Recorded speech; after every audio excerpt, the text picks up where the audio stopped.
السلام علیکم ناظرین، پروگرام پبلک اوپینین کے ساتھ میں ہوں مزمل سروردی۔ میرے ساتھ موجود ہیں محمد علی دورانی صاحب۔ آج کے موضوعات: پرائم منسٹر عمران خان نے کہا ہے کہ این آر او نہیں دیں گے، این آر او دینا ملک سے غداری ہے۔ کل دورانی صاحب نے یہی خبر ہمیں کل کے شو میں بتا دی تھی۔ ان کو شاید پہلے پتہ ہوتا ہے کہ وزیر اعظم نے کل کیا کہنا ہے، وہ ہمیں ایک شو میں ایک دن پہلے بتا دیتے ہیں۔ این آر او کب ہوتا ہے، کیسے ہوتا ہے، کیوں ہوتا ہے، اور این آر او نام کس نے رکھا، یہ بھی دورانی صاحب سے جانیں گے۔ ان دنوں یہ بھی اقتدار کے ایوانوں میں ہی تھے جب این آر او ہو رہا تھا، تو اس کہانی کو بھی آج ان سے جانیں گے۔ کچھ بات کریں گے پاناما کی بھی، احتساب کی بہت بات ہو رہی ہے، ایک نواز شریف کو سزا دی، باقی 425 ناموں کے بارے میں بھی دورانی صاحب سے جانیں گے۔ سندھ میں گیس کی صورتحال پر بھی بات کریں گے۔ زرداری صاحب نے کہا ہے نیا بنگلہ دیش نہیں بننے دیں گے، اس پر بھی دورانی صاحب سے آج بات کریں گے۔ السلام علیکم دورانی صاحب۔ دورانی صاحب، آپ کو پہلے ہی پتہ ہوتا ہے کل عمران خان نے کیا کہنا ہے۔ کل آپ نے کیا کہا ہے وہ پہلے سنوا دوں آپ کو؟ کل کے پروگرام میں آپ کیا کہہ کے گئے ہمیں، ذرا سنوائیں کل دورانی صاحب نے ہمیں کیا کہا تھا۔ خان صاحب نے جو کل وہ لی ہے کیبنٹ میٹنگ لی ہے، اس میں انہوں نے بہت کلیئرلی اس چیز کو واضح کیا، اور میں ان کی اس بات کو اپریشیٹ بھی کرتا ہوں۔ انہوں نے کلیئرلی یہ بتایا کہ یار کوئی این آر او نہیں ہوگا۔ انہوں نے کہا بھول جاؤ، ہم کسی کو این آر او نہیں دیں گے۔ اچھا، یہ تو دورانی صاحب آپ نے کل بات کی تھی۔ آج وزیر اعظم نے کیا کہا ہے وہ سن لیں۔ آج بلو کی میں جب وہ درخت لگانے کے اور جنگل اگانے کے لیے گئے ہیں تو کیا کہا ہے پرائم منسٹر نے، ذرا وہ سنتے ہیں۔ آج میں آپ کو کہہ رہا ہوں، اب کسی قسم کی رعایت کسی قسم کے کرپٹ آدمی کو نہیں ہم دیں گے۔ جو بھی سوچ رہا ہے کہ یہ حکومت کسی کو این آر او دے گی، وہ یہ سمجھے کہ اگر ہم دیں گے ہم اس ملک سے غداری کریں گے۔ یہ ہو ہی نہیں سکتا کہ ہم کسی طرح ان کو کسی کو این آر او دیں۔ جس نے کرپشن کی ہم نے کسی کو نہیں چھوڑنا۔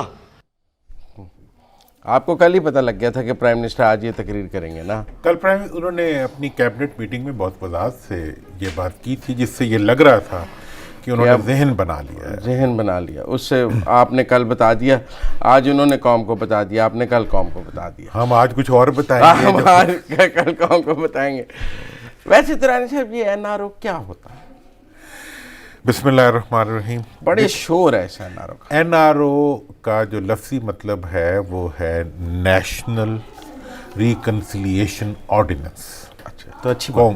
اچھا، این آر او کہاں پیدا ہوا کیسے ہوا؟ این آر او کی بہت لمبی تاریخ ہے، پاکستان میں بہت سے این آر او ہوئے ہیں، لیکن این آر او جو ہے حقیقت میں ایک سیاسی معافی نامے کو یا سیاسی معافی کو جو کسی مجرم کو دی جا رہی ہو، اس کی اگلی نیس کو کور کرنے کے لیے اس کا ایک مہذب نام رکھ دیا گیا، جس کا نام تھا این آر او۔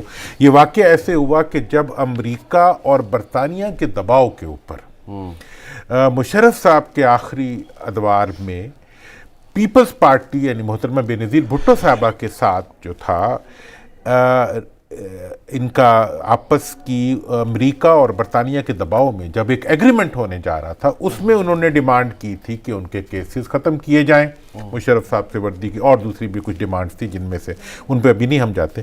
تو یہ طے ہوا کہ ان کے تمام کیسز معاف کر دیے جائیں گے، اور اس میں یہ بھی ایک بڑی انتہائی افسوسناک بات ہے کہ پاکستان میں تو کسی کو سزا نہیں ملی، لیکن سوئس گورنمنٹ جو تھی وہ سزا دے چکی تھی اور دینے جا رہی تھی محترمہ بے نظیر، وہ جو کرپشن کیس تھا اس میں، اس کے اوپر بھی وہ این آر او اپلائی ہوا۔ تو اس موقع پہ جب یہ میٹنگ ہو رہی تھی جس میں اس کی اپروول یا اس کی ڈسکشن ہو رہی تھی، تو اس وقت یہ کہا گیا کہ جی اگر ہم عام معافی کا اعلان کریں گے تو یہ تو بڑا اگلی نام ہوگا کہ حکومت نے اپنے لیے یا اپنے آپ کو بچانے کے لیے یا اپنے سیاسی مستقبل کے لیے کسی سیاسی لیڈر کی اور اس کی پارٹی کی ساری غلطیوں کو جن میں ان کو سزا ہونے والی تھی ان کو معاف کر دیا۔ تو یہ تو بڑا گندا نام ہوگا، معافی نامہ یا معافی یا عام معافی یا سیاسی معافی۔ تو اس کو ایک نام دے دیا جائے جو بڑا مہذب ہو۔ یہ ویسے ذہین آدمی کون تھا جس کو یہ سوچ آئی، جس نے کہا اس میں سمجھتا ہوں کہ وہ بہت بڑے محسن تھے اس وقت کی حکومت کے، وسیم سجاد صاحب، اور ان کو اتنا نالج بھی ہے کہ انہوں نے کہا یار یہ تو بڑا اگلی نام ہے۔ یہ لفظ NRO کے خالق وسیم سجاد صاحب۔ NRO ریکنسیلیشن جو ہوتی ہے وہ دو پارٹیوں کے درمیان ہوتی ہے، اس کا کوئی تعلق معافی نامے سے یا معافی دینے سے نہیں ہوتا۔ یہ تو حکومت نے اپنا اختیار استعمال کر کے ناجائز طور پہ ایک مجرم کو یا ایک ملزم کو اس کے تمام، اور اس میں ہوا یہ بعد میں کہ بہت سے اور لوگ بھی جو تھے انہوں نے بھی اس کور میں اپنے آپ کو معاف کرا دیا۔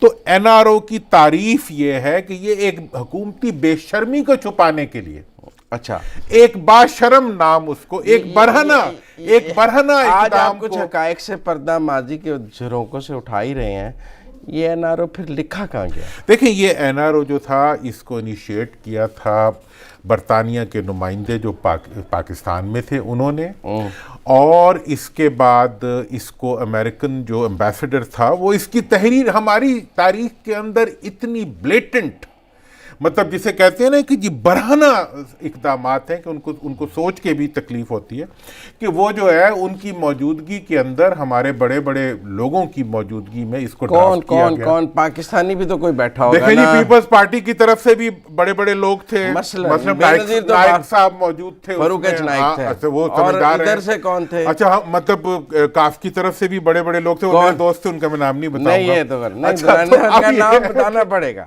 اچھا جگہ بھی بتانی پڑے گی۔ ہاں E7 میں ایک گھر میں لکھا گیا، E7 میں ایک گھر میں، ہاں اچھا، اور اس ساری کی مطلب اب آپ نام گول کر گئے ہیں، نام گول کر گئے ہیں، چلیں آگے چلتے ہیں نا۔ اس برہنہ اقدام کو کپڑے پہنائے گئے NRO کے، اس لیے میں یہ عوام کو بتانا چاہوں گا کہ اس میں کون کون سے بڑے NROs ہیں؟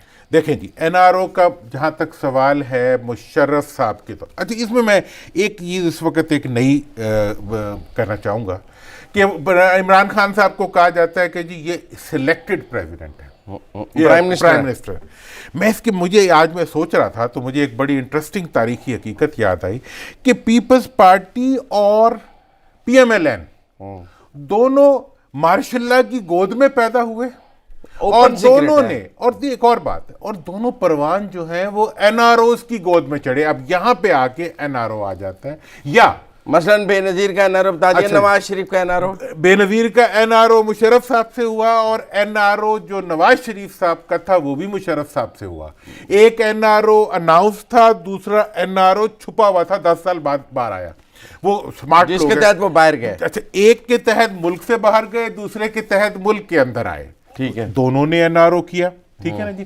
PPP والے جو ہے وہ مال کو بچانے کے لیے، اور PMLN والے مال کو بچانے کے لیے اور اپنے آپ کو بچانے کے لیے جب بھی NRO کرتے ہیں۔ یہ NRO جو ہیں یہ فوجی حکومتیں ہی کرتی ہیں، کسی منتخب حکومت نے کبھی NRO دیا؟ یہ آپ کا بڑا انٹرسٹنگ، کسی جمہوری میں حکومت، کبھی وقت ہوگا تو پھر ہم پراڈو اور جو پرانی تاریخ ہے وہ بھی فوجی حکمرانوں کی، ایبڈو پراڈو ساروں پہ آئیں گے، لیکن ابھی میں یہ بات منتخب حکومت کا تو کوئی NRO نہیں ہے۔ اب میں آپ کو یہ بتانا چاہتا ہوں کہ جو NRO ہے وہ جتنے بھی اناؤنسڈ اس قسم کے بے شرم معافی نامے ہوئے ہیں وہ عمومی طور پہ مارشل لاؤں کے دور میں ہوئے ہیں، اور وہ بتا کے ہوئے ہیں۔ مارشل لا والوں کی یہ خوبی ہوتی ہے فوجیوں کی کہ وہ بیچارے جھوٹ اتنا نہیں بول سکتے جتنا ہمیں پریکٹس ہوتی ہے۔ اچھا، ہاں، سیاسی NRO دیتے ہیں تو اعلان کر دیتے ہیں کہ ہم نے معافی دے دی۔ اچھا، جب سیاستدان کرتے ہیں وہ کہتے ہیں تم قتل کرو ہو کہ کرامات کرو ہو، کہ مطلب یہ ہے کہ وہ NRO کر بھی دیتے ہیں، وہ بھگا بھی دیتے ہیں، وہ عدالتوں کو بھی استعمال کر لیتے ہیں، وہ پروسیکیوٹرز کو بھی استعمال کر لیتے ہیں، وہ مثلا منتخب حکومتوں کے NRO بتائیں۔ منتخب محفوظ، اس کو میں نے تو اسی لیے محفوظ راستہ دیا ہے۔ اچھا، منتخب حکومتیں NRO نہیں دیتی، محفوظ راستہ دیتی ہے۔ ہاں، ایک زمانے میں بی بی کو ملک سے باہر جانے دیا گیا، دوسرے ادوار کے اندر اچھا جب ملک سے باہر جانے دیا جائے تو محفوظ راستہ ہو گیا۔ پھر اس کے بعد جناب شہباز صاحب کا کو ابھی محفوظ راستہ ملا ہوا ہے اس وقت کہ وہ ادھر بیٹھے ہوئے ہیں. پھر اس کا مطلب این آر او تو دیا ہے عمران خان نے ابھی شہباز شریف میں محفوظ راستے کی بات ہو رہی ہے. اسی لیے جو محفوظ راستہ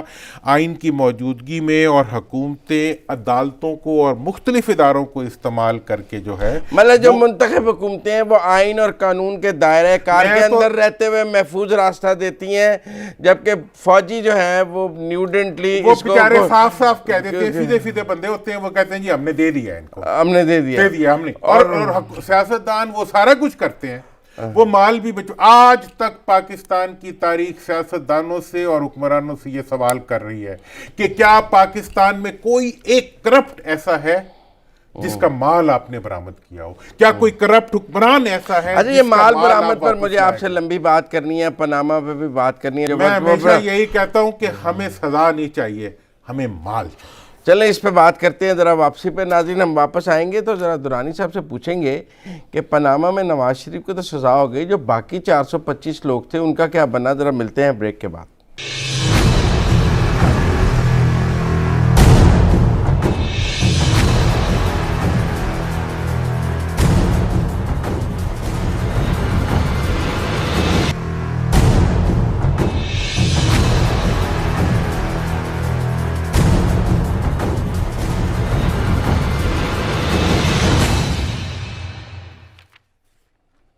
بریک کے بعد خوش آمدید ناظرین. بریک سے پہلے درانی صاحب ہمیں این آر او کی حقیقت، تاریخ اور اس کی وجوہات بیان کر رہے تھے ماضی میں، اور کچھ انہوں نے کہا کہ محفوظ راستے دیتے ہیں منتخب حکومتیں، این آر او نہیں دیتی، اور این آر او جو ہے وہ فوجی حکومتیں دیتی ہیں.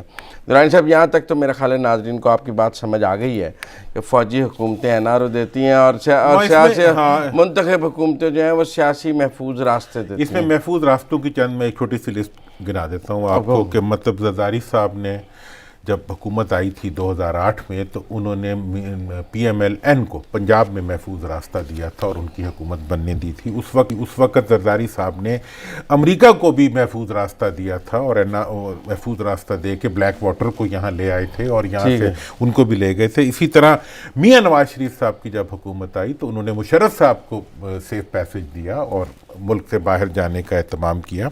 اور مطلب اگر آج کے دور میں دیکھیں تو شہباز صاحب کو جو ہے وہ محفوظ راستہ دیا گیا اور ان کا پروٹیکشن آرڈر جاری ہوا اور وہ آج کل اس میں بیٹھتے ہیں پبلک اکاؤنٹس کمیٹی میں.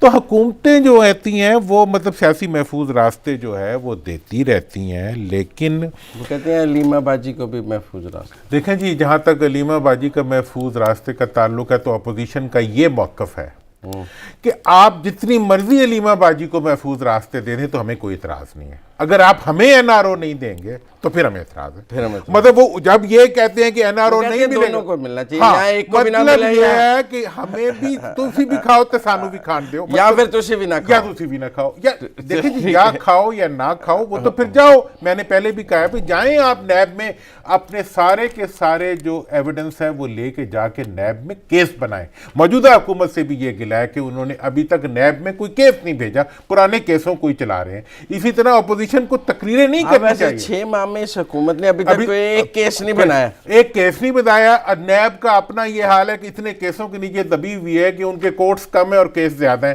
1 مہینے میں جو فیصلہ ہونا چاہیے وہ 2 سال میں نہیں ہوتا.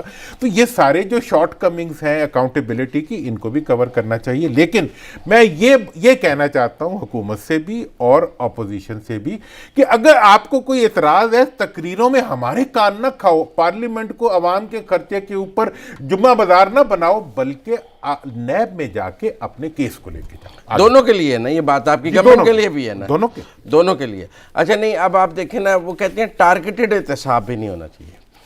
ٹارگیٹڈ اپوزیشن کا یہ موقف ہے کہ آپ ٹارگیٹڈ احتساب کر رہے ہیں، یکساں احتساب نہیں ہے، یکساں انصاف نہیں ہے.